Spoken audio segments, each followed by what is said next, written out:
আসসালামু আলাইকুম ওরহমতুল্লাহি ওবরাকাতু। সম্মানিত দর্শক মণ্ডলী, আশা করি আল্লাহ পাক রব্বুল আলামিনের অশেষ মেহেরবানিতে ভালো আছেন। আলহামদুলিল্লাহ, আমিও ভালো আছি। শুরু করছি পরম করুণাময় অতীব দয়ালু আল্লাহ তাআলার নামে। আজ আমরা নুরানি তালিমুল কোরআন বোর্ড চট্টগ্রাম এই বোর্ডের অনুশীলনী 5-এর বর্ণনামূলক যে গুণগুলো আছে এই গুণ অঙ্কের আমরা সমাধান করব। তো বর্ণনামূলক গুণ এখানে 4 নং অঙ্কের সমাধান করব। প্রথমে আমরা অঙ্কটা পড়ে নিব। একটি কিতাবের দাম 35 টাকা হলে 4টি কিতাবের দাম কত? তো এই অঙ্কগুলো করার আগে আমরা কিভাবে বুঝবো যে অঙ্কটা গুণ হবে? যদি কোনো অঙ্কের ভিতরে প্রত্যেকে প্রতিটি করে সমান সমান গুণ, দ্বিগুণ, 3 গুণ, 4 গুণ ইত্যাদি এমন লেখা থাকে, তাহলে আমরা বুঝবো কি অঙ্কটি গুণ হবে।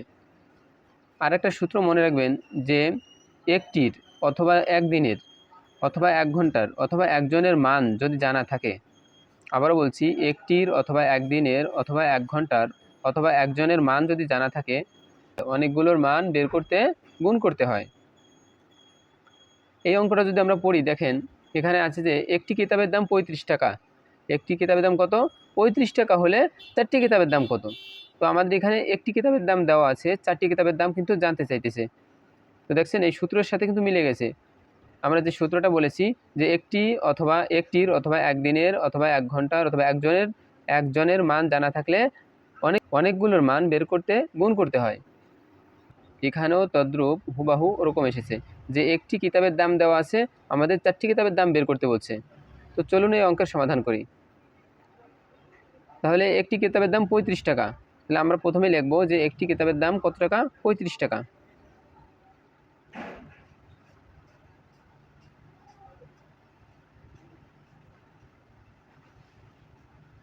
একটি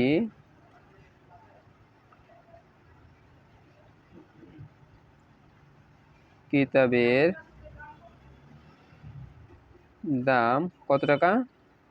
35 টাকা।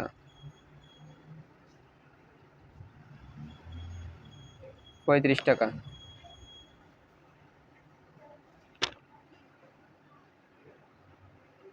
একটি কিতাবের দাম 35 টাকা।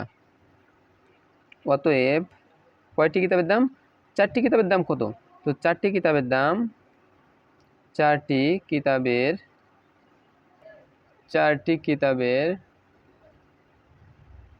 দাম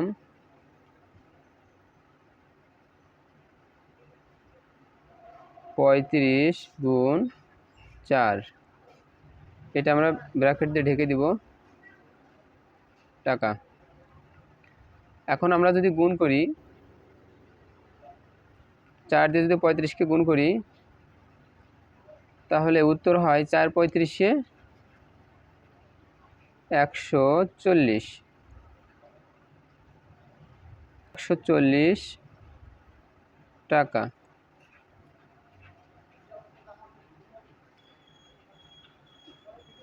তাহলে দেখেন আমরা কিন্তু উত্তর পেয়ে গেছি যে একটি কিতাবের দাম 35 টাকা হলে 4টি কিতাবের দাম কত? 4টি কিতাবের দাম কত? 140 টাকা। 140 টাকা। এখন আমরা উত্তর লিখব। উত্তর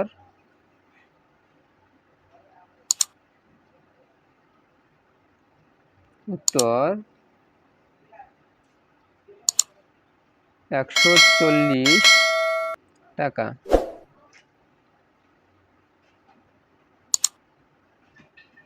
এটা কিন্তু আমাদের উত্তর। আসসালামু আলাইকুম ওরহমতুল্লাহি ওবরাকাতুহু।